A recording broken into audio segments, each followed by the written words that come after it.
സങ്കീർത്തകനായ ദാവീദ് ചോദിക്കുന്ന ഒരു ചോദ്യം ഇങ്ങനെയാണ്. സങ്കീർത്തനം 77 വചനം 8.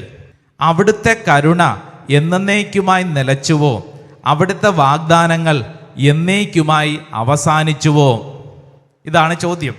വളരെ പ്രധാനമായ പ്രസക്തമായ ഒരു ചോദ്യമാണ്. സങ്കീർത്തകന്റെ ചോദ്യം എന്താണ്? അവിടുത്തെ കരുണ എന്നേക്കുമായി നിലച്ചുവോ?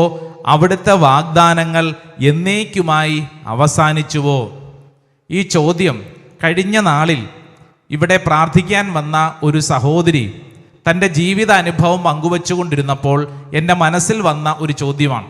2 മക്കളുള്ള ഒരു കുടുംബം, ഇളയ മകള് നേഴ്സിംഗ് പഠിക്കാൻ വേണ്ടിയിട്ട് ഇന്ന സ്ഥലത്തേക്ക് പോയി. തൊട്ട് മുകളിലുള്ളത് ഒരു ചെറുക്കനാണ്.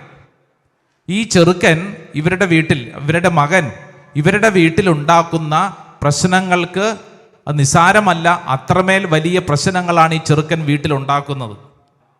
അപ്പം ഞാൻ ചോദിച്ചു, ചേച്ചി ഹസ്ബൻഡ് ഭർത്താവ് എവിടെ? അച്ഛാ ഭർത്താവുണ്ട്, അദ്ദേഹം ഒരു ഓട്ടോറിക്ഷ ഡ്രൈവറാണ്. അച്ഛാ എൻ്റെ പ്രാർത്ഥന എന്താണെന്നറിയാവോ? എൻ്റെ മകനും എൻ്റെ ഭർത്താവും തമ്മിൽ പരസ്പരം കാണല്ലേ എന്നാണ് എൻ്റെ പ്രാർത്ഥന. ഞാൻ ചോദിച്ചു, അതെന്താ ചേച്ചി അങ്ങനെ?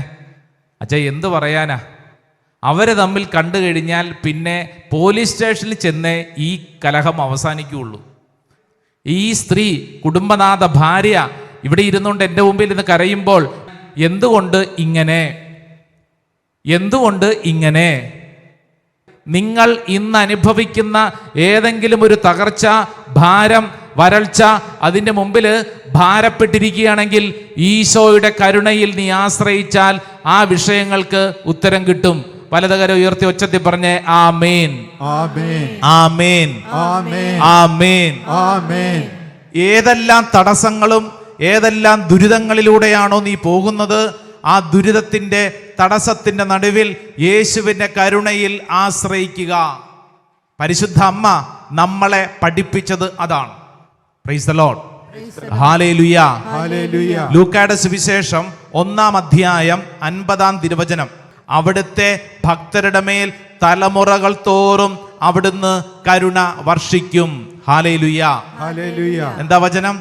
അവിടുത്തെ ഭക്തരുടെ മേൽ തലമുറകൾ തോറും അവിടുന്ന് കരുണ വർഷിക്കും. വലതുകര ഉയർത്തി വചനം പറഞ്ഞ് അവിടുത്തെ ഭക്തരുടെ മേൽ തലമുറകൾ തോറും അവിടുന്ന് കരുണ വർഷിക്കും.